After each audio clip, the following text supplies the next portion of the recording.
This is She Matters with Olúfúnkẹ́. Ọ̀rọ̀ mi ṣe pàtàkì lọ́sẹ̀ torí pé mo sọ pé Yorùbá ni mo máa sọ. Torí ẹ̀ ni mo ṣe fi Yorùbá bẹ̀rẹ̀. Mo máa try díẹ̀díẹ̀ ni o mọ̀ pé understand.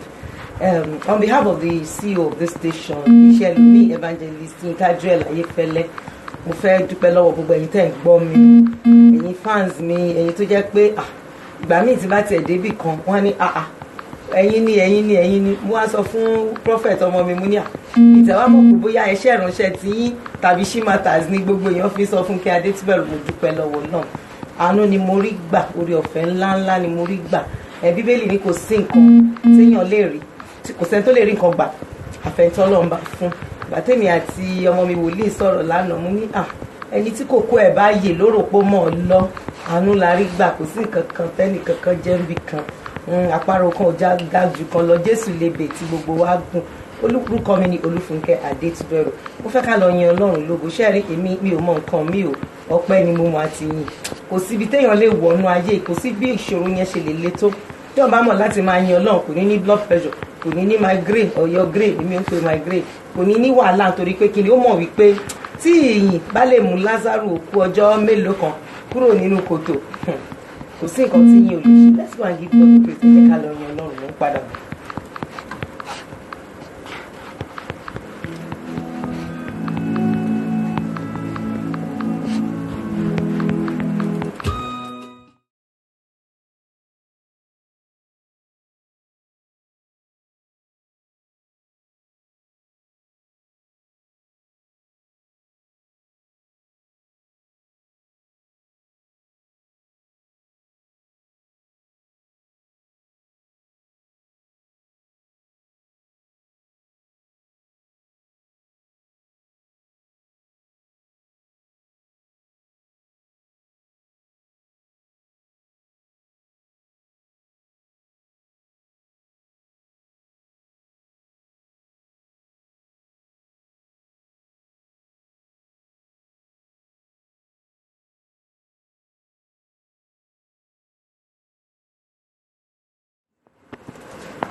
Ẹ̀gbọ́n ẹ̀yìn sókè tí Ọlọ́run ọ̀run ẹ̀wà gbogbo wa bá ṣe kéjọ lálábẹ́ òun nìkan lọ́ba ọba òun nìkan lọ́ba ẹ̀rọ yan lálárẹ̀ òun nìkan lọ́ba ọba òun nìkan lọ́ba. There's no way you kò sí bí a ṣe ní máa kéde ọláńlá Ọlọ́run torí pé òun nìkan lọ́ba. Ńlọba tó lè ṣe ohun tẹ́nìkan ò lè ṣe, ńlá tó fara tì bí òkè, gbéngbélékún òdi ọ̀run, ọba tó tún wọn káàbí tán ti ń dáná ọ̀rọ̀, ọba tó kọ̀ tí ò ti kà lẹ́yìn. Orúkọ mi ni Olúfúnkẹ́ Adétúbẹ̀rù. She Matters là ń ṣe lọ́wọ́ o, because of my wonder. Nǹkan tó tẹ̀ jẹ́ kí wá wò, mo máa ń sọ nǹkan kan wípé ìrìn àjò ayé ìrìn àjò àánú ni. Torí ẹ̀ tí wọ́n bá ń travel wọ́n á ní journey mercy, àánú nìkan ló gbé mi débi tí mo wà lẹ́ni. Mo dẹ̀ dúpẹ́ lọ́wọ́ Ọlọ́run. Ìjọ́ mẹ́jọ ọ̀sẹ̀ tó kọjá mo sọ àwọn nǹkan kan, mo dẹ̀ fẹ́ ká sáré lọ síbẹ̀. Lẹ́ni ó máa dùn gan. Mo ní àlejò nínú ilé agodo níbí yìí, then màá bá wọn, màá máa béèrè àwọn nǹkan kan lọ́wọ́ wọn, a máa sọ̀rọ̀. Ṣé mọ̀ pé one thing tẹ́ máa bá mi ṣe ni wípé ẹ bá mi pe gbogbo àwọn èèyàn. Nísìnyí ó ti sún mọ́ ọpọ́n Yorùbá, so ẹ máa bá mi sọ fún àwọn èèyàn wa tí wọn ò gbọ́ Yorùbá pé kí ẹ bá mi gbìfọ̀ fún wọn. Ìdí tí mo fi sọ bẹ́ẹ̀ ni wípé ṣe rí ìrìn àjò ayé ìrìn àjò àánú ni. Tí yóò bá dẹ̀ mọ nǹkan tó yẹ kó mọ̀, ègún ni kéèyàn máa mọ̀. Nǹkan kan ṣoṣo tí mi ò lè gbà kí èṣù ṣe fún mi láyé yìí ni pé kí n má mọ ètò Ọlọ́run fún ayé mi, kí n má mọ nǹkan tó ń ṣe mí. Bíbélì ní ègún ni kéèyàn máa mọ̀. Ó ní àwọn èèyàn ń ṣègbé torí pé wọn ò ní mọ̀, kò nítorí èṣù, kò nítorí àwọn ẹ̀mí òkùnkùn. Ẹlòmíì àdúrà tó ń gbà ọkàn gbà lásán ni. Ó mú gan ni kò gbọ́n kò mọ̀ ní ègún ní àìmọ̀. Ẹnìkan ní àwọn ò mọ̀ pé lálá tó ròkè ó máa sọ̀kalẹ̀. Ó wá lọ sí Cocoa House inú Ìbàdàn gbogbo àwùjọ wa. Ó wá lọ sí 25 store òkè pátápátá ètò kẹ́yìn. Ó wá kí ọ̀rẹ́ pé lẹ́yìn mo tiẹ̀ máa sọ fún àwọn scientist, àwọn tó máa ń sọ̀rọ̀ ọgbọ́n yẹn, mo máa sọ fún wọn pé rọ́nà ń pa.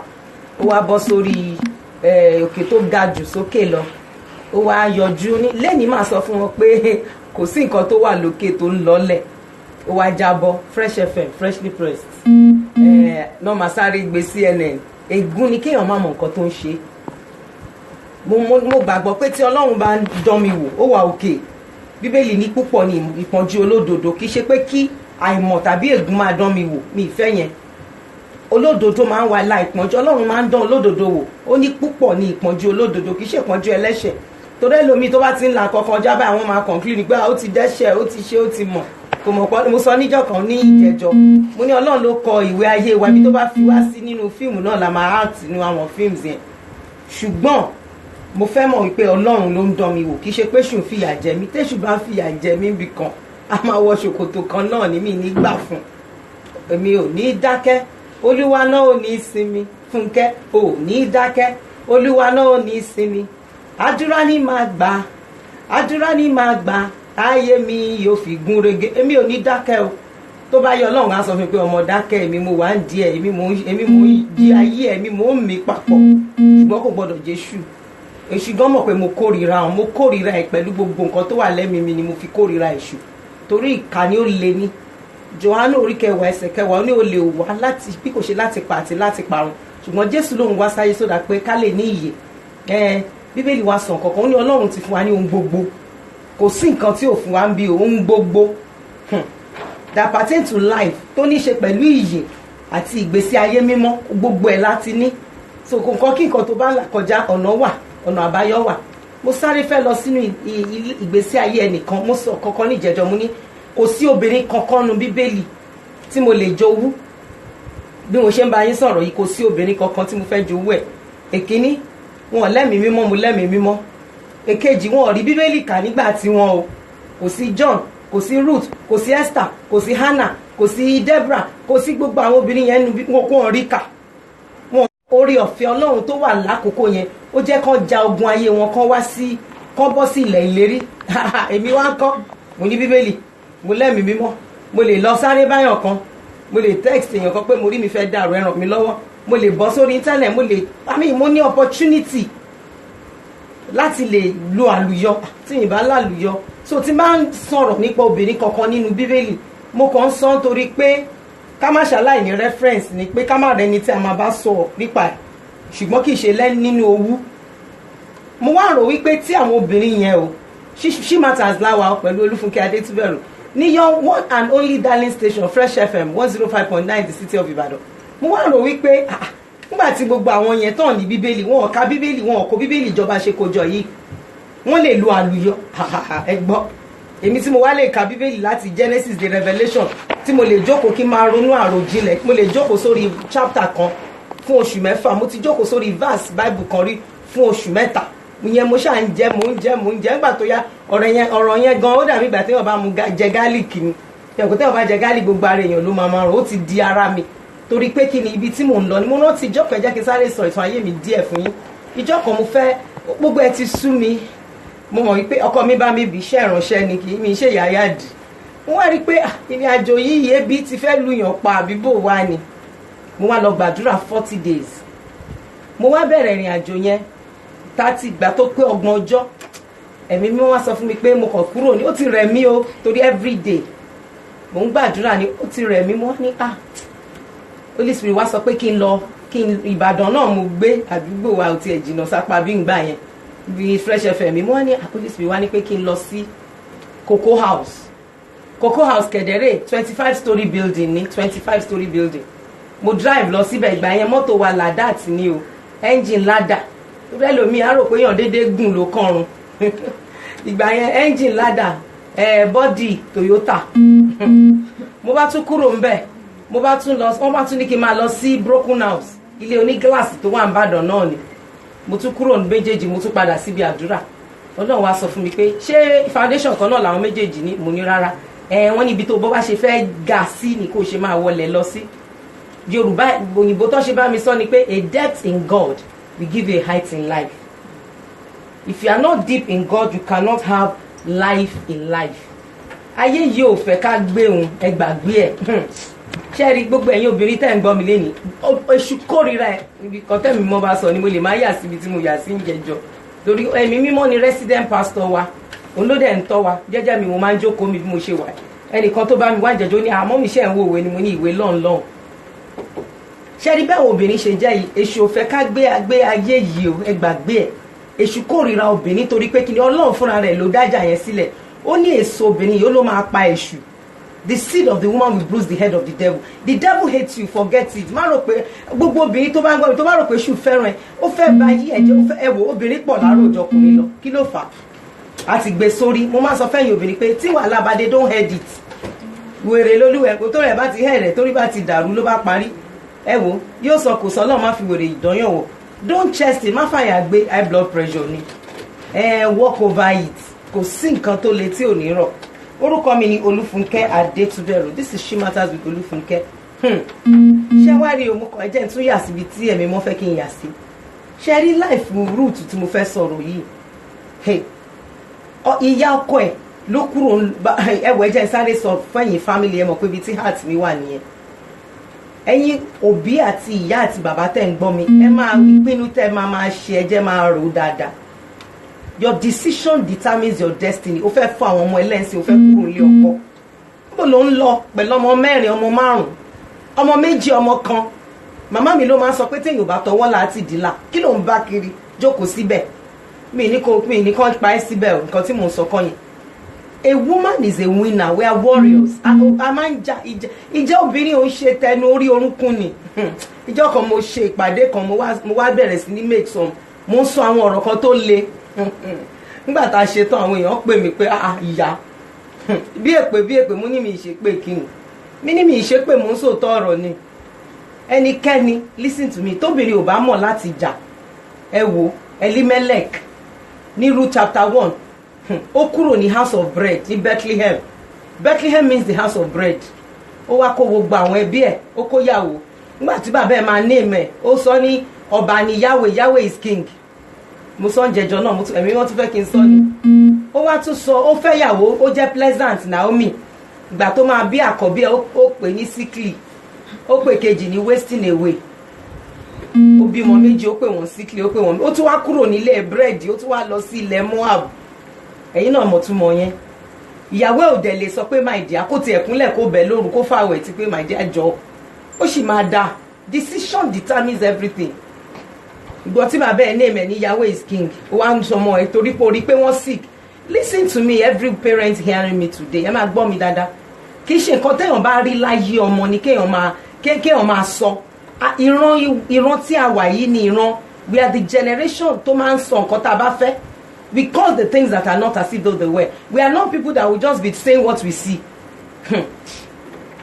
ṣe rí nǹkan tó bá fẹ́ rí ló máa sọ o nítorí ẹ ọ̀rọ̀ ó important sí mi mo sensitive to words nǹkan téèyàn bá fẹ́ rí ló máa sọ ó kàn lè má sọ nǹkan tó fẹ́ rí tó bá rí nǹkan tí ò dá wa máa sọ pé nǹkan tó dá ni Ọlọ́run rí òkùnkùn ó ní kí ìmọ́lẹ̀ wà Ọlọ́run ò káwọ́ lórí pé ní yé òkùnkùn rẹ ó ní let there be light Ọlọ́run dẹ̀ ti fún wa láṣẹ anything you want nǹkan tó bá ti fẹ́ ni kó máa sọ orúkọ mi ni Olúfúnkẹ́ Adétúbẹ̀rù this is She Matters with Olúfúnkẹ́ ṣẹ́ni àwọn méjèèjì lọ ẹmọ story Ruth ni mò ń sọ̀rọ̀ ẹ̀ ìgbà tó máa lọ táwọn méjèèjì máa kúrò ń bẹ̀ kan tó ẹṣẹ́ kọ́kọ́ ṣẹlẹ̀ ní pé ọkọ kú you know when you make wrong decisions you are going to inflict pain on your families mo ti rẹ́ lomi ìsìn ó ń gbọ́ mi báyìí o ó ní ìyàwó òun ò ṣe dáadáa mo fẹ́ lomi àánú ẹ̀ ń ṣe mí obìnrin kan gan ò tí ì lè tọ́ tó tún fẹ́ mú mi èṣù tẹ́yìn ò lè lé kúrò ní obìnrin àkọ́kọ́ báwo ló ṣe fẹ́ lé kúrò ní kejì gbogbo èèyàn dẹ̀ máa ń fìwà pamọ́ lẹ́yìn bẹ̀rẹ̀ ni ìyàwó mi tó tí mo ẹ̀ṣẹ̀ fẹ́ sìn ó da gan o ó da jù yálé lọ ẹ fún lóṣù 3 the devil you can èṣù ó dùn mí Yorùbá yẹn mo try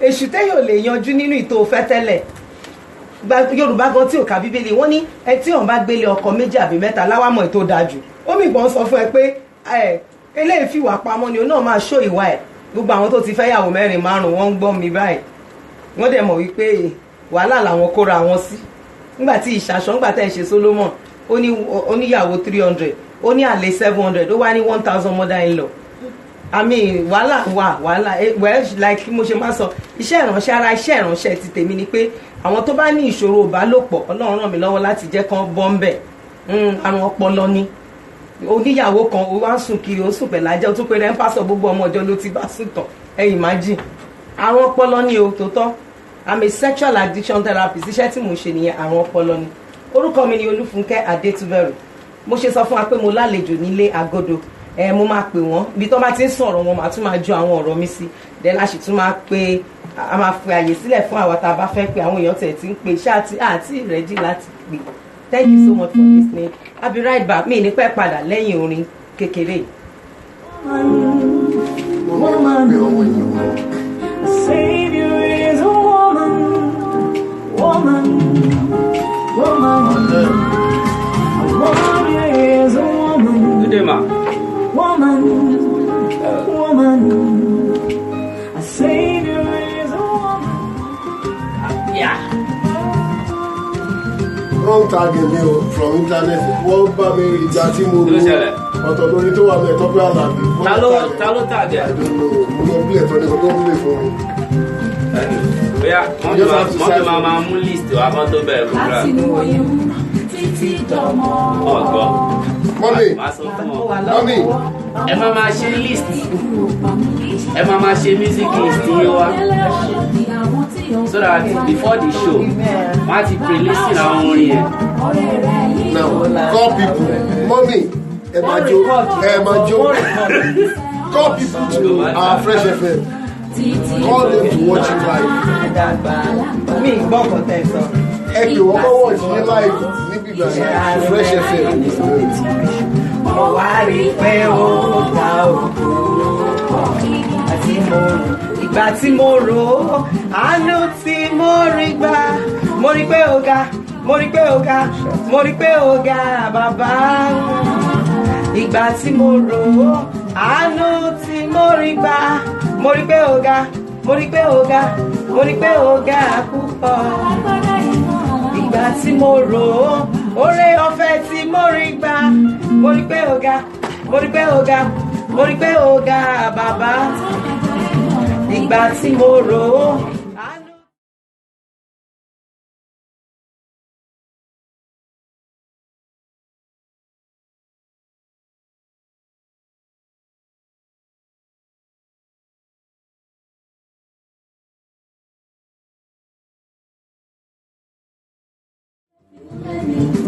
ayé ọlọ́run ó yá yóò yọ ọlọ́run náà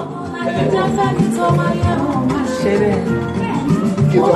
lójú ilẹ̀ lúrẹ̀ lórí ẹ̀mí òun mi rí pé ó ga òkú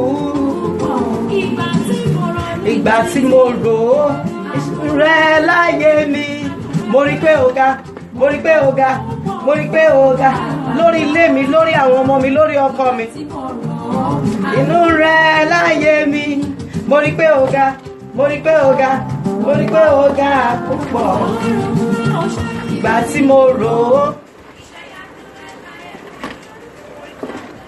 mo rí pé ó ga mo rí pé ó ga púpọ̀ wow honestly I feel like ó dàbí pé kí n máa kọ́ lọ ní o torí mo ti wà nú ẹ̀mí ẹ lè máa follow mi lórí Facebook Fresh FM ẹ bá ti Google Fresh FM ẹ máa rí mo wà ń bẹ̀ live báyìí àwọn èèyàn tẹ̀ tí ń wò mí wọ́n ti ń comment God bless you mo ti ń rí ẹ̀yìn àwọn ẹ máa bá mi spread ẹ máa sọ fún gbogbo àwọn èèyàn pé kán máa wò wá àánú la rí gbà ìgbà tí mo rò orí ọ̀fẹ́ tí mo rí gbà mo rí pé Ọlọ́run ga ní àárọ̀ ìgbà tí mò ń wàásù orí kan wá sí mi lẹ́mìí mo ti ń wá kiri o Jesus Christ na correct no Oga Jesus you dey sweet me my belle you good do for me you dey make me wonder Oga Jesus na you be better o na you I go follow forever títí láíláí you need to understand me àgbàlagbà wọn lójú ẹjẹ o ti ní nǹkan torí mo dúpẹ́ wow welcome to She Matters with Olúfúnkẹ́ Adétúbẹ̀rù on your one and only station Fresh FM 105.9 the city of Ibadan. I want to use this opportunity to appreciate the boss Evangelist Yinka Joel Ayefele for just allowing this program to be. It's touching lives, it's making waves, and I'm grateful to God. Well, I have my producer here, Tayo Paleti, and I have the DJ in the house. What's his name now? Don't mind him, he's been troubling me. DJ Koka, I appreciate you so dearly. Thank you. Yes, mo ní àlejò nínú ilé Agodo lẹ́ni. Wọ́n ṣe àwọn obìnrin wọ́n mọ̀ bó ṣe máa ń bá obìnrin ẹgbẹ́ wọn sọ̀rọ̀. wọ́n ní tẹ́ ẹ bá fẹ́ kí n ya wèrè ẹ jẹ́ kí n bá yín sọ̀rọ̀ mo ní tó ẹ má ya wèrè o ẹ̀wọ̀n tó bá ti jẹ́ desperate call bẹ́ẹ̀ yẹn mo ní òkè ẹ jẹ́ kí n pè wọ́n wá kí wọ́n wá sọ nǹkan tó ti ṣẹlẹ̀ nínú ayé wọn ẹ̀yin obìnrin ẹ má ya wèrè kò ní ìdí ṣẹ́ríjọ́ tọ́lọ̀ bá fún mi lórí ọ̀fẹ́ láti sọ ìtàn ayé mi fún gbogbo yín mo sọ pé báàdàn máa dàrú but ọlọ́run ò tí ì fi mí sílẹ̀ ó kù díẹ̀ mo máa sọ ìjọ kan orí mi fẹ́ dàrú mi mọ̀ pé mo ní potential láti ní depression pé bóyá kórí èèyàn dàrú mi mọ̀ pé mo ní depression potential ìgbà tí ìjì yẹn dé báyìí mo jáde nínú ilé mi láì wọṣọ orí mi fẹ́ dàrú ẹ wò ó ṣe mọ̀ wípé wọ́n sọ pé oní tíjà ìyá ni tíjà ń gbà mí ṣùgbọ́n ṣe rí orí ọ̀fẹ́ tí mo rí gbà ní pé mo là kọjá mi mọ̀ pé mo tiẹ̀ lè là kọjá pẹ́ wò ọlọ́run ló ní kó má fi sínú ìwé mi usage pé mo ti ya wèrè rí ọlọ́run ò jẹ́ kó rí bẹ́ẹ̀ dókítà yẹn kàn rárá treat ló fún mi lóògùn mo sùn èmi náà mo sọ̀rọ̀ lẹ́nu so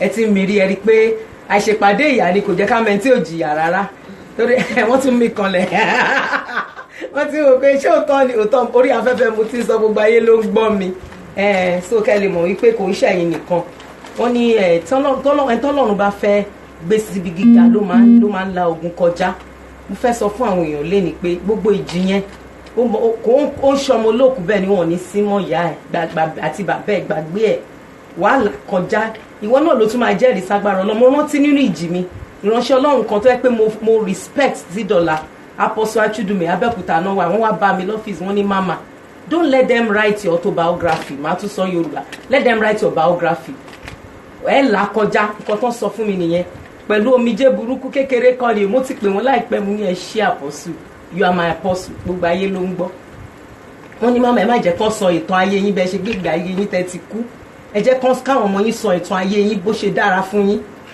èmi náà ní lẹ́nu àánú ni mo rí gbà yes mo fẹ́ gbọ́ story yín láì báyìí ẹ bẹ̀rẹ̀ mi tó bá ti wù yín máa bá yín máa fi sí ma ẹ máa dúró àmà sọ mo sọ fún yín pé tá bá ń ṣe ètò yìí kì í ṣe pé à ń ṣe láti entertain I'm not an entertainer I'm a minister of the gospel mi entertain mo fẹ́ kẹ́ máa kẹ́kọ̀ọ́ ní so nǹkan tí bá mú jáde láti fi kọ́ wa lẹ́kọ̀ọ́ ẹ jẹ́ ká mú lò ká dẹ̀ gbọ́ obìnrin mo sọ fún yín pé kò sójú kò sí identity kò sẹ́ni tó mọ̀ ọ́n ìdí ni pé mo máa fẹ́ protect image àwọn ẹnikẹ́ni tí bá mú wá fún sórí ètò yìí so that ọkàn wọn á lè balẹ̀ láti sọ nǹkan tó wà nínú wọn ẹ tẹ̀síwájú.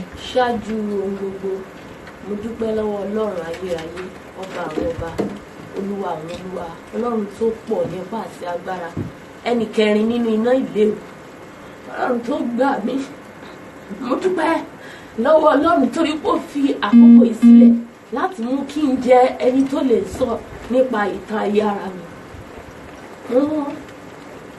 ẹ má wọrí ẹ sunkún dáadáa ẹ mọ iye kú iná ìjọ kan jẹ́ kí n pa àwọn èèyàn tó ń gbọ́ mi lẹ́rìn ìjọ kan mo ka bíbélì dáfídì ní omijé nkúnnùgò mo ní rán ni tá a bá dọ̀rùn màá wò bóyá tèmi mo fẹ́ wo omijé dáfídì tó lọ́dà pé tèmi kú omi ó ilẹ̀ pẹ̀pẹ̀ rẹ́rìn ọmọ ní david ní omijé nkúnnùgò mo wò pé tá a bá dọ̀rùn bóyá tiyín ló kún ju bóyá tèmi ni ẹ máa sọ̀rọ̀ yín lọ mo appreciate pé ẹ̀sùn kó bẹ́tà kéèyàn sún síta o ẹ má ya wèrè dànù. ìdí ọpẹ́ mi pé ó yẹ kí n ti kú ṣùgbọ́n ọlọ́run ní ètò fún ayé mi mo máa rí mo dẹ̀ bí ọmọ kan ṣùgbọ́n èmi àtọkọ àwọn ẹ̀kọ́ kan wà tí mo ti kọ́ nínú ìrìn àjò ìgbàgbọ́ tán sọ pé kéèyàn dá àpò pọ̀ pẹ̀lú ọkọ àti pé kéèyàn máa ní owó tó bá ní kó ṣàmà kó pamọ́ kó fi gbogbo inú ẹ̀ hàn ọkọ mo dẹ̀ fi gbogbo inú mi hàn ọkọ ṣùgbọ́n gbogbo nǹkan tí mo ní pátápátá nígbà tí mo wà ní ọkọ mi yẹn gbogbo ẹ̀ pátápátá ló kó mọ́ mi lọ́wọ́ kó tó di pé mo fura. you know let me say this I'm because I'm ministry wọ́n lè wà bílẹ̀ márùn-ún kò sí nǹkan tí mò ń kánjú lọ ṣe mi ò ṣe entertainer mo fẹ́ ká máa kẹ́kọ̀ọ́ ni ṣe rí i pé wọ́n ń sunkún torí pé wọ́n ṣì ń grieve kí ni máa ṣe sọ Yorùbá grieve yẹn o ọgbẹ́ yẹn ṣì wà lọ́kàn lára wọn kò tí ì jiná ẹ̀yin obìnrin tẹ́ ń gbọ́ mi gbogbo ẹ̀yin tó yẹ pé tó bá ti sọ tán tẹ́ bá ti ronú ayé yín báyìí tẹ́ bá ti sọ̀rọ̀ ayé yín yẹn má sùn àsùnkan ni ẹ wo ẹ jiná ẹ jẹ́ kégbò yẹn jiná o because tí ò bá jiná ó máa ṣọyún egbò tí ò bá jiná á kẹ̀ tẹ́yìn ò bá treat egbò tí ò bá jiná kí ló máa ṣẹlẹ̀ wọ́n lè gé torí a ti kọjá repairs torí pé wọ́n ṣẹ̀ṣẹ̀ pè mí ni àti ìbára wa débi kan tó bá máa fi wá bílẹ̀ bí orí tó bá ti máa bá mi rìn bí oṣù mẹ́ta ọ̀sẹ̀ kan wọ́n á bẹ̀rẹ̀ sí ní gbé kúrò lára wọ́n wá sọ di ilé agbára fúnra wọn wọ́n wá sọra wọn di àwọn gan wá di ọmọ Ọlọ́run tó jiná ìdí ni pé bó ṣe ń sunkún yẹn egbò yẹn ò tí ì jiná rárá ó sì fresh but mo ṣe kí ṣe Fresh FM mo egbò tiwọn ló fresh kò ṣe Fresh FM ẹ continue my sister ẹ máa sọ̀rọ̀ mi. Thank you ma. So gbogbo nǹkan tí mo ní pátá mo fi dá ọkọ yẹn ìgbà tó dé stage kan mo ní ìpè Ọlọ́run lórí mi so mo láti lọ sí Bible school. Ó dà pé sọ fún mi pé Muslim background lẹ́tí wá. bẹ́ẹ̀ ni mà Muslim background ni tí bá dárúkọ bàbá mi nílùú wa àwọn èèyàn tó popular ni àfa àhọ́ràn ni bàbá mi ṣùgbọ́n mo rí àánú gbà láti jẹ́ ọmọlẹ́yìn Kristi lónìí kò ní fọ́lọ́run. Hallelujah. So mo lọ sí Bible school yẹn ni mo wà mi ò tí ì lò bí ọdún kan bẹ́ẹ̀ tí ọkọ mi náà fi ní òun fẹ́ lọ fún Bible school ó lọ gba fọ́ọ̀mù sí nearby school yẹn náà òun náà lọ sí school then ló ní pé kí n má lọ sí school yẹn mọ́ kọ̀ọ̀kan pé àwọn prophet nǹkan tó dẹ̀ gbé wa dé. Ẹ má sọ orúkọ èèyàn kankan ẹ dẹ̀ má dárúkọ yín mo kàn fẹ́ kẹ́ kí á fún. Nǹkan tó gbé wa dé church ibi tí mo ti lọ fún prophet and evangelist kìnínní ó rẹ ọkọ mi yẹn so ó sick dé level pé gbogbo ẹ̀jẹ̀ tó wà lára ẹ̀ ti dúdú wọ́n ní ká gbé lọ sí hospital kò sí nǹkan tá a máa lò fún ṣàkóso owó kò sí nǹkan aṣáwa gbé lọ sí church yẹn àbúrò ẹ̀ kan ló ní ká gbé lọ church yẹn a gbé lọ́bẹ̀ wọ́n pray fún Ọlọ́run dẹ̀ ṣe ara ẹ̀ yá by then church yẹn là ń lọ ń gbà yẹn so ó wáyá wá ní mi ò gbọ́dọ̀ lọ sí Bible school yẹn mọ́ mo ní kí ni reason ó ní àwọn prophet ni wọ́n ní wọ́n pọ̀ bẹ́ẹ̀ ó ní wọ́n rí wọn sí mọ́mì wọn pé àjẹ́ ni wọ́n kọ̀ọ̀kan ló ní ìdẹ́ mo ní mi ò ṣàfihàn wá sí wọn pé kó gbàgbé pé mo ti fẹ́ ṣe tán pé kó kọ̀ ẹ jẹ́ kí n dúró ń bẹ̀ yẹn ṣẹ́rí èmi ò understand àwọn tó ń pera wọn níṣẹ́ ìránṣẹ́ Ọlọ́run tó máa ń sọ pé èèyàn àjẹ́ téèyàn bá lájẹ́ kán lè dànù are you getting me because mo ti find out pé àwọn wòlíì tó máa ń ríran oríṣiríṣi yẹn I'm not saying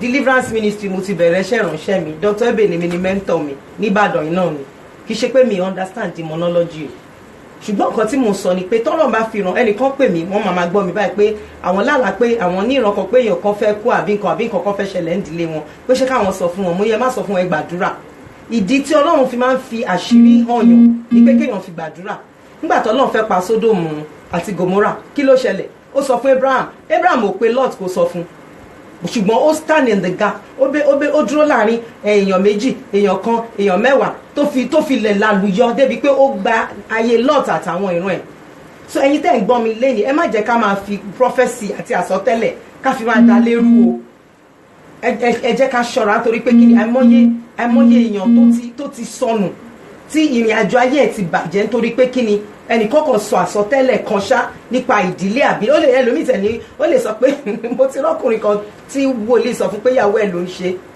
mo wá béèrè lọ́wọ́ ẹ̀ mo ní ṣó ń tọ́jú ìyàwó ẹ̀ wọ́n ní rárá ṣó ń fún lóúnjẹ wọ́n ní rárá ṣó ń fún láyè láti express destiny wọ́n ní rárá mo ní kò ṣe ní ṣe bíbélì gan ló sọ pé tí àwọn ọkùnrin tọ́n bá ṣe ìyàwó wọn dáadáa tọ́n treat wọn dáadáa ó ní ọ̀run wọn máa dí ẹ jẹ́ sọ Yorùbá ní First Peter ó ní men must treat their wives according to knowledge so that their prayers will not be hindered fúnra ara Ọlọ́run ló sọ pé téèyàn bá ṣe ìyàwó ẹ̀ dáadáa kò ní làlùjọ ó máa sákiri ni ẹ̀dẹ̀ rí àwọn wòlíì ti sọ pé ìyàwó lájẹ èèyàn téèyàn ẹ̀wọ̀ ẹ̀ continue.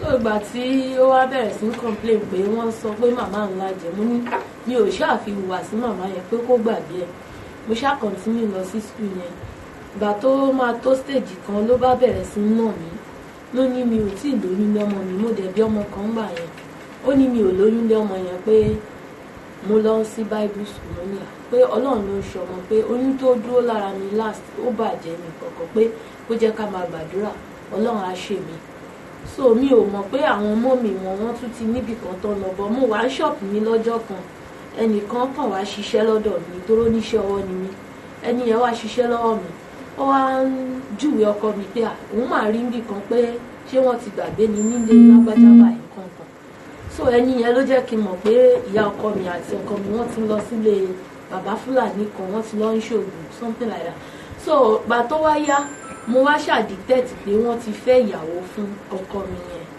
ẹ wá dúró ń bẹ̀ Ìyàwó yẹn ìfẹ́ ẹ ṣáà mú dúró a máa kọ́kọ́ lọ kọrin sìn torí mo fẹ́ bọ́ọ̀sì bọ́ọ̀bù ìdí ẹ̀ ṣùgbọ́n ẹ̀yin ìyá tẹ̀ ń gbọ́ mi ẹ fẹ́ ba ayé àwọn ọmọ yín jẹ́ lẹ ṣe lọ́mú ìyàwó mi wà o mo sọ tòótọ́ fún yín pàṣán tán fi nàyálé kò sí lórí àjàmọ́ fúnyàwó abẹ́ bẹ́ẹ̀dì ló wà torí tán bá fi sórí àjà ibi tó ti ń bínú tó bá ti fẹ́ bọ́ sórí àjà ó lè kàn lẹ́sẹ̀ so wọ́n ti fi sábẹ́ bẹ́ẹ̀dì ẹ wo màmá ẹ gbọ́ mi ìkàlẹ̀ ń ṣe ẹ̀yin girama tẹ̀ ń gbọ́ mi ẹ mọ̀ ìyàwó ọmọ yín ẹ tún fẹ́ mọ̀ àlè ọmọ yín ọjọ́ iwájú yín lẹ fi ń ṣeré ẹ dẹ̀ ń bá yé àwọn ọmọ yín jẹ́ ẹ tiẹ̀ jókòó náà èmi máa ń ronú pé tó bá jẹ́ pé ọmọ mi èmi ni mo bí ọmọbìnrin yẹn ṣé màá ṣe nǹkan tí mo lọ ṣe yẹn fún wọn ẹ wo ìyá kọ̀ọ̀kan náà wà nù bíbélì o ó fi ọlọ́run tó àwọn ìyàwó àwọn ọmọ ẹ̀ ìgbà tí ṣòro dé orí Ruth la ṣì wà o àti Naomi ìgbà tí ṣòro dé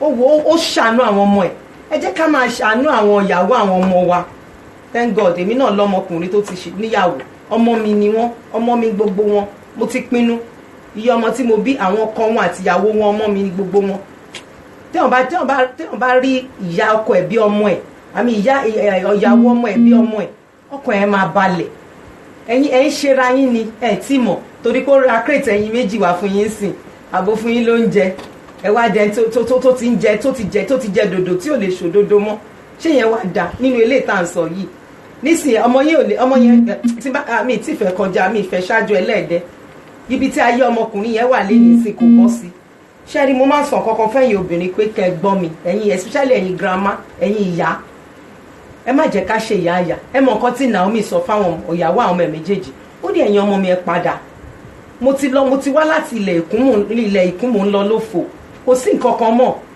mi ì lè ṣèyàwó sí ó tún ronú àwọn ọmọ yẹn nínú pain ẹ̀ pé ẹ̀ tí n bá ṣèyàwó fún yín sí tí n bá tẹ̀ ṣèyàwó tí n bá bímọ mi ì lè ní ọmọ tó máa dàgbà tó kẹ́ ẹ fẹ́ àwọn méjèèjì dẹ̀ sunkún kíkorò lẹ́nu ọ̀nà ìlú yẹn torí pé ìwà ìyá yẹn da ẹ gbàgbé bóyá mo mọ̀ pé destiny ló mú root náà ṣe máa sọ̀rọ̀ lórí ẹ̀ torí tí n bá ṣe ń gbé wọn wá ni màmá fi bíbélì kan tì lẹ́yìn destiny ló jẹ́ kí root kó tẹ̀lé màmá ọkọ ẹ̀ ṣùgbọ́n ìwà màmá yẹn náà da ni ẹlòmíì màmá gbàdúrà ẹ̀yin ọmọbìnrin náà tẹ̀ dẹ̀ṣẹ̀ márì ẹ̀yin obìnrin tẹ̀ tí ń gbàdúrà ẹ ti wo gbogbo fíìmù ayé pé ìyá ọkọ ò da ẹ wá ń lọ sílé ọkọ bí ẹ pé ẹ ń lọ sílé ọ̀tá tẹ bá wá kọ́ bọ́kùnrin náà sílé yẹn kí ló máa ṣẹlẹ̀ ṣé bẹ́ẹ̀ náà máa dìyọ kọ́njọ́ ẹ jẹ́ ká máa ronú o this is She Matters with Olúfúnkẹ́ Adétúbẹ̀rù well I'll be right back after this music break lẹ́yìn mo fẹ́ ká lọ kọrin díẹ̀ kẹ́ mọ̀ ká kàn tiẹ̀ ká drop tension yìí díẹ̀ ká tó tẹ̀síwájú.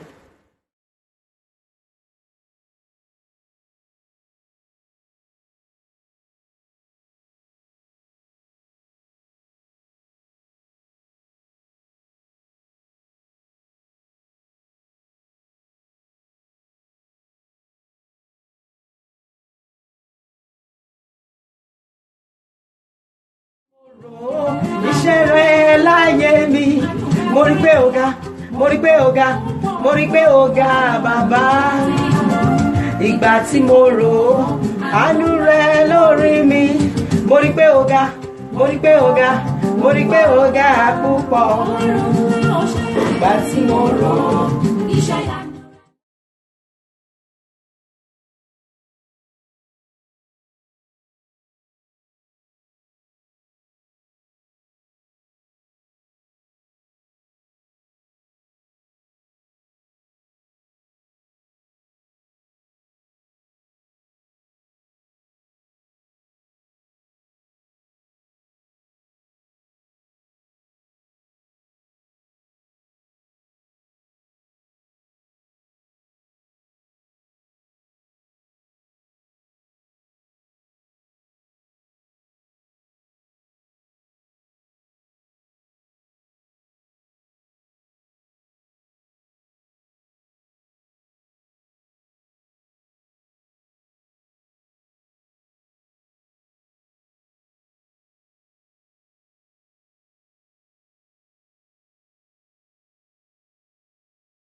mo rí pé o ga mo rí pé o ga mo rí pé o ó jọ mí lójú jàre no wonder tí mo fi sọ grandson mi ní Olúwa dá mi lójú Ọlọ́run dá mi lójú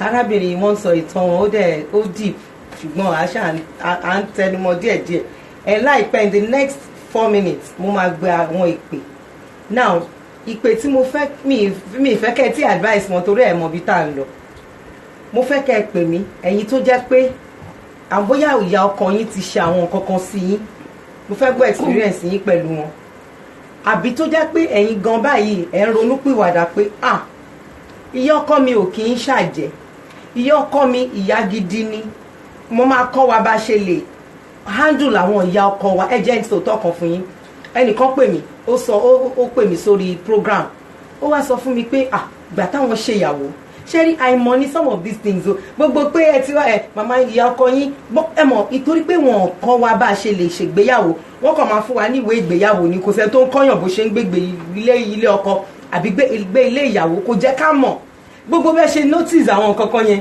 ká nípa ẹ ní ìmọ̀ ni kò le rárá ó níbẹ̀ ṣe máa ṣe tó yẹ pé kò ní dalé yín rú bó ṣe dàrú yìí ẹ jẹ́ sọ fún yín bárábìnrin yẹn ṣe pè mí ẹ̀ ó ní pé mọ́mì àwọn ṣẹ̀ṣẹ̀ ṣèyàwó ni nígbà tó dẹ̀ kó picture wedding wà màmá ọkọ ń dẹ̀ wá ó dẹ̀ rọra fi tiẹ̀ sẹ́gbẹ̀ẹ́ tòun àtọkọ òun pé kí ni kóun ṣe kóun kẹrù mú ní àkẹrù ẹ tó bá ní kéèyàn máa jẹun èèyàn máa ro tiẹ̀ máa là ní mo ní nǹkan tó máa ṣe ni wípé tí màmá bá ti gbé síbẹ̀ jẹ́ kó gbé síbẹ̀ báwọn tó dáadáa o kó wá bọ́ sí kitchen kó ro àmàlà ewédú àti gbẹ̀gìrì fún màmá yàrá bí tó máa sùn kó fleet ẹ̀kẹ́fọ́ máa jẹ́ kó make wọn comfortable kí ló jẹ́ kí ìyá ẹ̀ máa ṣe bẹ́ẹ̀ ìyá yẹn ti jìyà owó cooperative owó gbọ́múlé láǹtà ó ti wò pé ṣé kìí ṣe pé ọmọ ìfẹ́ wá gbà mí lọ́mọ báyìí wá jẹ́ kó feel comfortable wá jẹ́ kó mọ̀ pé ìyá yín nìyí làwọn náà ṣé ẹni tó bá ti rí bẹ́ẹ̀ nǹkan tẹ́ everybody ló ní insecurity gbogbo sẹ́ńtì òun fẹ́ mọ̀ wípé àyè gbà wọn bọ́lọ́run ṣe dá wa nìyẹn èèyàn má ti ṣẹ́yìn obìnrin tẹ̀ ṣẹ̀ṣẹ̀ má rìn sí torí ìran yìí ó ń bà mí lẹ́rù gbogbo àwọn fíìmù tó ti fi hàn wá pé ìyọkọ ò dáa àjẹ́ nìyọ ọkọ ìyá ọkọ mi àjẹ́ kìnnìkan wọ́n ń create wrong impression ẹ̀yin ẹ pinnu láti lọ gbé ìgbésí ayé yín lọ yàtọ̀ you dare to be different èèyàn máa decide pé bẹ́ẹ̀ mi ṣe fẹ́ pé gbogbo yìí bá máa kọrí lọ sọ́nà bòmí ibi tẹ́mi máa kọrí sí ní ó dẹ̀ máa já sí rere ìtorí ẹ̀ mo ṣe máa sọ fún àwọn èèyàn pé ẹ nílò láti máa bẹ́ni kẹ́ni rojọ́ ayé yín ẹ tó wọ bàtà ẹlòmíì tó àtúnfi ìtàn ayé àtúnfi bú ẹ àtúnfi sọ̀rọ̀ sí ẹ máa pé wẹ̀ ẹ rántí David nígbà tó ń bọ̀ ọmọ ẹ ti gba pò mọ́ lọ́wọ́ ti gba tró mọ́ lọ́wọ́ ti di wàhálà ní ọkùnrin kan bá bẹ̀rẹ̀ sí ní tutọ́ sí lára ẹlẹ́ṣẹ̀ ni ẹ kìnnìkan oríwà tó wù wọ́n ti fi bú ẹ ogun táyé fi ń pèèyàn lórúkọ ó máa ń ṣẹ́ ni at the end of the day David ní ẹ bá ń filẹ̀ a lè sọ bóyá tọ́lọ́run bá wo gbogbo àrífín àti èébú tó bú mi yìí Ọlọ́run á fi ṣàánú fún mi that is a right attitude béèyàn ṣe máa ń gbé ìgbésí ayé ẹ nínú ìjì ni nìyẹn torí pé kíni tí eléèbú ẹ tó dá padà tó fi sínú títọ̀ ń bú ẹ tó fi sínú poison olúwẹ̀ fẹ́ parẹ́ ẹ nìyẹn so ẹ̀yin tẹ́ bá fẹ́ pè mí ẹ bá mi sọ̀rọ̀ nípa àwọn ìyá ọkọ yín bóyá wọ́n ti ṣe àwọn kankan àbí bẹ́ẹ̀ ṣe handle ẹ tẹ́ fi overcome ìgbésí ayé wọn mo fi ń ṣe case note ni tàbí bóyá ẹ ti ẹ̀ṣẹ̀ṣẹ̀ láwọn kankan kọjá sí ẹ̀ mọ̀ bẹ́ ṣe máa ṣe kẹ́tètè pè sórí aago ń sìn orí aago tẹ́ máa pè sí Fresh FM aago náà àwọn èèyàn ti ń pè already 08032321059 àwọn èèyàn ti há nọ́mbà Fresh FM sórí 080 hello ma ṣe ti rí wọn tí ẹ jẹ́ ká ti ẹ ká sàn máa ẹ kú iṣẹ́ máa àmì mà ẹjọ́ mà ẹ bá mi mú kúrò lẹ́gbẹ̀ẹ́ rédíò yín tàbí kẹ́ ẹ yí rédíò yín sílẹ̀ torí pé kí ni gbogbo ẹ ti dàpọ̀.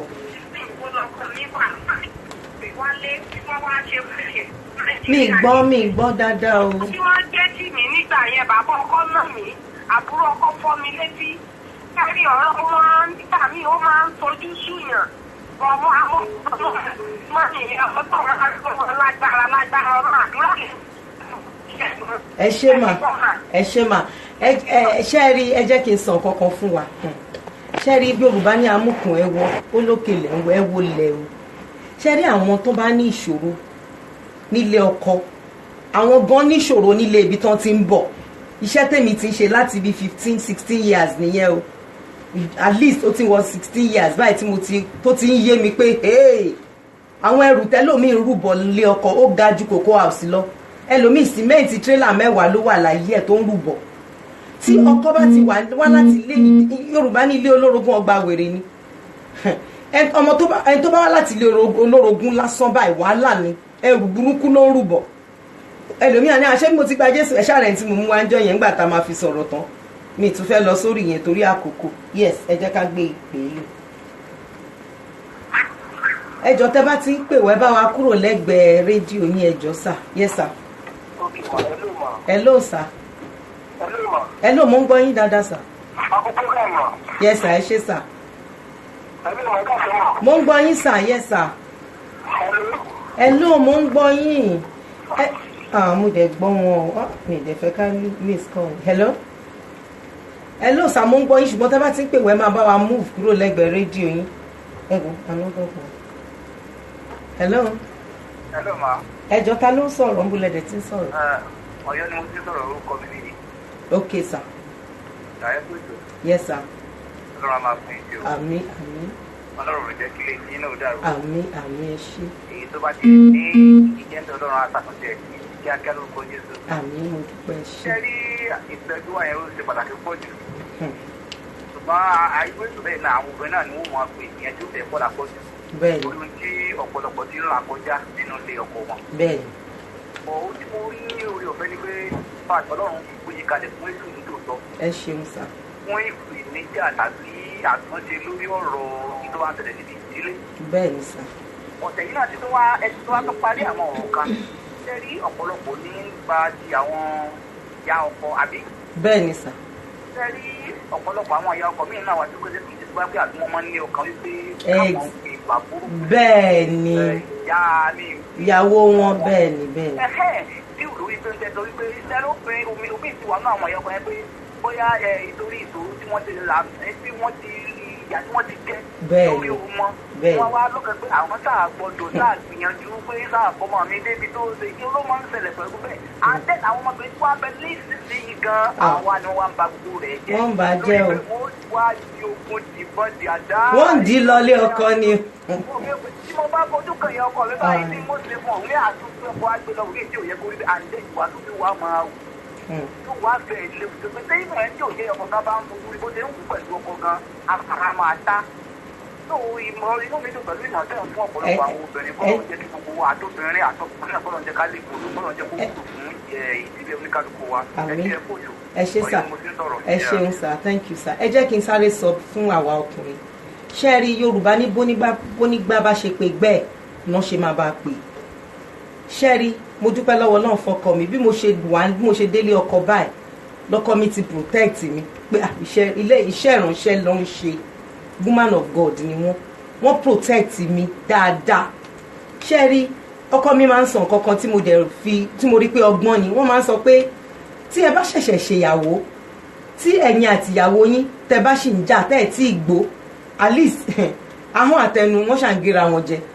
tẹ́ ẹ̀ tí ì gbọ́n tẹ́ ẹ̀ tí ì gbó wípé ẹ má jẹ́ kí àwọn weaknesses yín yẹn kó hàn sí àwọn èèyàn yín torí pé kí ni nígbà tó bá ti di wípé wọ́n ti wá gbọ́n wọ́n ti gbó wọ́n á ti rí yín tán ẹ̀yin ọkùnrin ẹ jẹ́ ká protect àwọn ìyàwó wa ẹ kàn máa wo àwọn ọmọ yín obìnrin pé ṣé nǹkan tí mo ṣe fún ìyá alágbájá ṣé mo fẹ́ kí ìyàwó ọmọ mi kó ṣe fún mi àbí kí ìyàwó ẹ̀ tó bá fẹ́ yàwó kó ṣe fún ọmọ mi obìnrin ṣé rí bíbélì sọ nǹkan kan tí mo dẹ̀ fẹ́ kí gbogbo wa ká mú mo sọ ǹjẹ́jọ́ mo ní lẹ́yìn ìtọ́lọ́run ti fi omi payé rẹ́ mọ́ ó lóun ò lomi mọ́ o kò dẹ̀ fi iná payé rẹ́ mọ́ ó ṣe májẹ̀mú ni pé òun ò fi omi payé rẹ́ mọ́ ó wá sọ pé nǹkan kí nǹkan téèyàn bá ti gbìn ló máa ká nǹkan tó sọ nìyẹn so ẹ má jẹ́ ká gbìn ìgbìnkúgbìn ẹ̀yin tẹ̀dẹ̀ ti gbìngbìnkúgbìn ẹ sọ fọ́lọ́run kó dáríjì yín aláàánú lọ́lọ́run ọlọ́run máa ń fúnyàn ní oore ọ̀fẹ́ láti yí padà ní gbogbo ìgbà ẹ jẹ́ kí n tún pe ìpa ìpè yìí ṣe rí pé abala kan náà sì sọ̀rọ̀ yọkọ náà sọ ló di wọn láti fẹ́ parí program tán yìí o ṣe rí pé ìgbésí ayé wọn ẹ̀kọ́ ńlá wà ń bẹ̀ hello. hello ẹjọ́ ta ló ń sọ̀rọ̀ ń bolẹ̀ tí ń sọ̀rọ̀. ẹ káàsán ẹ pé tó. ẹ káàsán sà. ìgbádùn nítorí gan-an ẹ ṣe gan sa ẹ jọ̀ọ́ move kúrò lẹ́gbẹ̀ẹ́ rédíò yín tó ló ń fẹ́ pariwo díẹ̀díẹ̀ sí yes sir. Advice tí mo kàn ní fún àwọn tó sọ̀rọ̀ nípa ìyá ọkọ òun ni pé ọ̀pọ̀lọpọ̀ àwọn ìyàwó tá à ń fẹ́ lákòókò ìdìbò láì ìyá ọkọ. Ọ̀pọ̀lọpọ̀ ohun tẹ́lómi ìsọ̀ yẹn kí tó tó ṣẹlẹ̀ ní ẹ̀sán ọkọ̀ tó wá sí pé ẹrù tẹ́lómi ìgan sí láti ó dìbò láti ilé wọn ó lágbára. bẹ́ẹ̀ni. Mo ní àwọn ojú ọkàn ti ṣẹlẹ̀ rí lẹ́gbẹ̀ẹ́ mi ìrẹsọ́ lórí rédíò. Obìnrin yẹn wíkẹ̀ndì rí lẹ́gbẹ̀ẹ́ kò gba àbúrò ọkọ ẹ̀gbọ́n ọkọ kò gbẹ nìkan kan láàyè láti jẹ́ kó máa rí ọkọ ẹ̀. Ẹ̀dùn ọkọ yẹn wá sí ìgbà tọkọ sì kí àwọn olófẹ́ tó dọkọ owó tó wà lọ́wọ́ ọkọ ló fẹ́. Ó pàpà fi ọkọ yẹn lẹ̀ àwọn tí ò fẹ́ kí wọ́n dúró tọkọ nígbà tó ń pẹ̀lú ẹ̀jọ̀ wà ní wọ́n padà sí ìyá ọkọ. Irú kí ni kéèyàn ti lé yẹn. ṣẹ́rí. Pẹ̀sì nǹkan tí ènìyàn kò sọ fọ́pọ̀lọpọ̀ ni pé wọ́n máa gbọ́ ọ̀rọ̀ lọ́rùn wọ́n jẹ̀ máa ka ọ̀rọ̀ lọ́rùn tí wọ́n bá ń gbọ́ wọ́n àgọ́ tó máa tún kà wọ́n jẹ̀ máa tàtọ̀rọ̀ nínú ẹ̀ ọ̀pọ̀lọpọ̀ obìnrin òun ni òfin bẹ́ẹ̀ bá ìyá ọkọ ẹ̀ nílé òun náà dẹ̀ fẹ́ bímọ. ẹ ṣe nǹkan tí mo kọ́kọ́ fẹ́ sọ nìyẹn pé ẹni tí ò bá fẹ́ kí ọkọ ẹ̀ wà láyé òun náà dẹ̀ fẹ́ di ọkọ ń jọkọ ṣẹ́rí ẹ ṣe gan ó dàbí pé a fẹ́ lọ sáré ta ọjà ká lè máa rí oúnjẹ jẹ ẹ ṣe gan ẹ ṣe gan sir thank you for calling ẹ ṣe tẹ pé wá o God bless you we'll be right back after this break.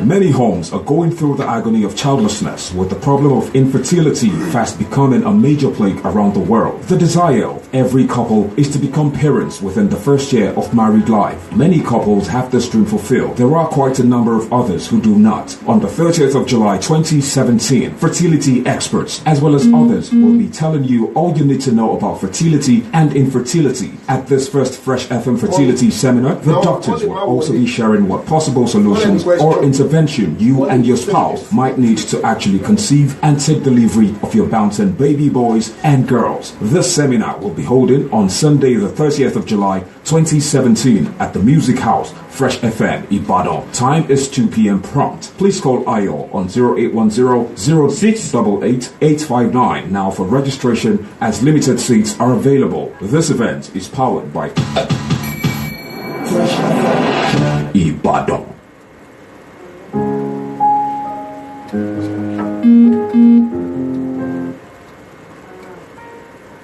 Well, mo tún fẹ́ fi àsìkò yìí sọ fún gbogbo àwọn tí à ń wojú Ọlọ́run fọmọ pé ká má ṣàlàyé àtẹ̀ǹdì program yẹn èmi náà máa wà níbẹ̀ agbára Ọlọ́run.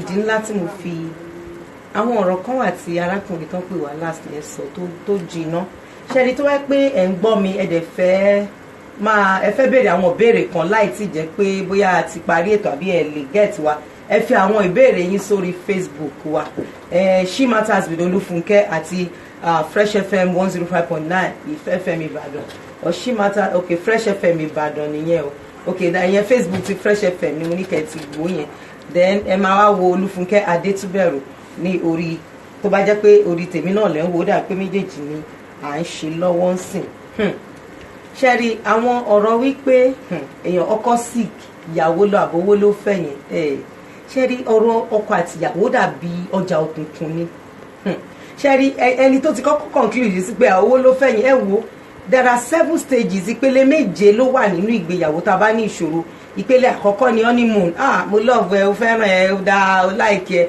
tó bá tiẹ̀ níwà tí ò dáa èèyàn máa fojú fò then ìpele kejì ni pé èèyàn ṣẹ̀ṣẹ̀ wá máa rí àwọn nǹkan tí ò dáa ṣẹ́rí tí wọ́n bá ti rí àwọn nǹkan tí ò dáa yẹn torí pé wọ́n fún wa ní ìwé ẹ̀rí ìgbéyàwó láì kàwé a kàn máa dàrú láti bẹ̀ ni nǹkan táwọn ará àta bá dẹ̀ rí náà máa ń sọ torí ẹ̀ mo ṣe máa ń sọ pé ọ̀rọ̀ ọkọ àtìyàwó ò ṣe dá sí ẹ má dá sí o torí ẹ̀ mọ nǹkan tó wà ń kúlẹ̀kúlẹ̀ ẹ̀bẹ̀ arábìnrin kan ló wá sọ fún mi pé wò látijọ́ tó ti ṣèyàwó báyìí lọ́kọ òun ti ń ṣàgbèrè ìránṣẹ́ Ọlọ́run dẹ̀ ni ó dẹ̀ mú mọ́ra wákàtí ìṣẹ́jú 4 péré ló kù arúgbó ọjọ́ ẹ jẹ́ kí n sáré gba ìpè kan ìyókù tún dijọ́ mẹ́jọ wow ọjọ́ òun pẹ́ lọ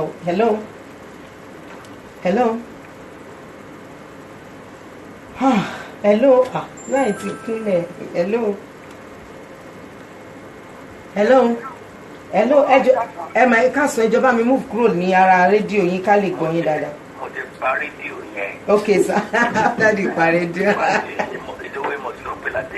Okay, sir. Àtẹ̀kọ́ lẹ ti ń pè. Wow. Inú mi dúpẹ́ pé l'Àtẹ̀kọ́. Wow.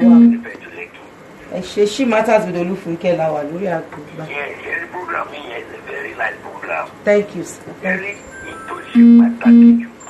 Ní ọ̀pọ̀ àtàyẹ̀ká tó fẹ́ra wọn wọlé. Wọ́n gbọ́dọ̀ lọ fún counseling kéde. Ẹ ṣé sá o. Gbàdúrà. Ẹni tó fa ọ̀pọ̀lọpọ̀ ọmọ tẹ́lẹ̀ sọ̀rọ̀ ẹni pé ìyàwó orí títí ló pọ̀ jù nù márìsì sí. Ẹ ló máa. Mo ń gbọ́ yín sà. Ìyàwó orí títí náà ti fi ara wọn ní night club àmọ́ pàdé níbì kan. Wọ́n put 2 weeks I love you torí tọrùn. Wọn ò ní gbàdúrà, wọn ò ní béèrè sí. Wọ́n kàlùkù wọn ò ní gbọ́n àtìlẹ́ nínú Jésù. Ẹ ṣé gan sà. Yorùbá ló ní ìyàwó téèyàn bá fi jó fẹ́ ìran náà ló máa wòran. Àsìkò wa ti lọ ó ń lọ ní rẹpẹtẹ just 2 minutes la ní.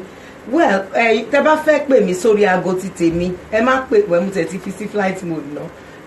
Nọ́mbà mi ni 080-232-42389. Màá tún pè lẹ́ẹ̀kan sí 080-232-42389.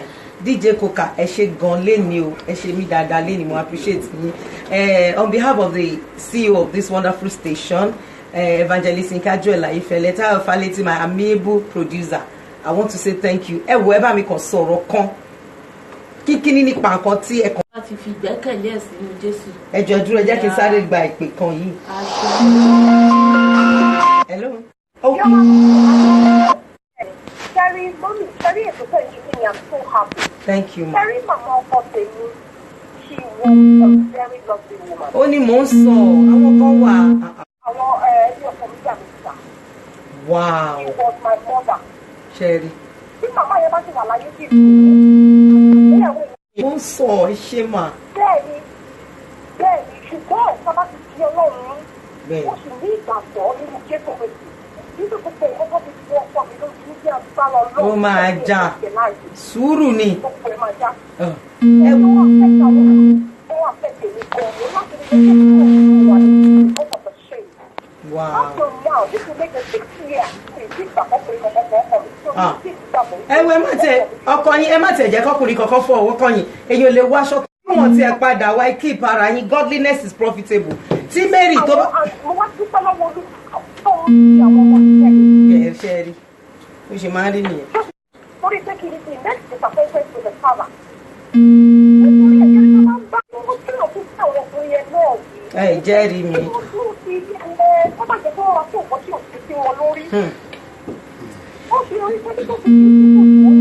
Ẹ wo DJ Coca bí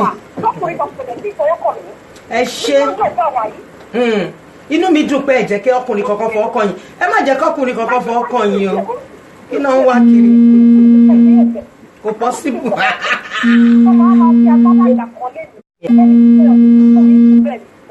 Ṣẹ́rí ọmọ yín tó fún yín challenge ó máa wàásù ó máa ṣe dáadáa. Ẹ jọ̀ọ́ ẹ tẹ́ 3242389. That's my number. Mo máa pè yín máa sọ àwọn testimonies.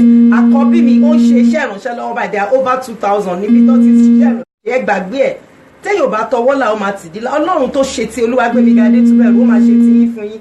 Tẹ́ bá ti Google Gbémiga Adétúbẹ̀rù ẹ máa rí lórí Facebook. Well, I cannot go ahead. I have to stop. My name is Olúfúnkẹ́ Adétúbẹ̀rù.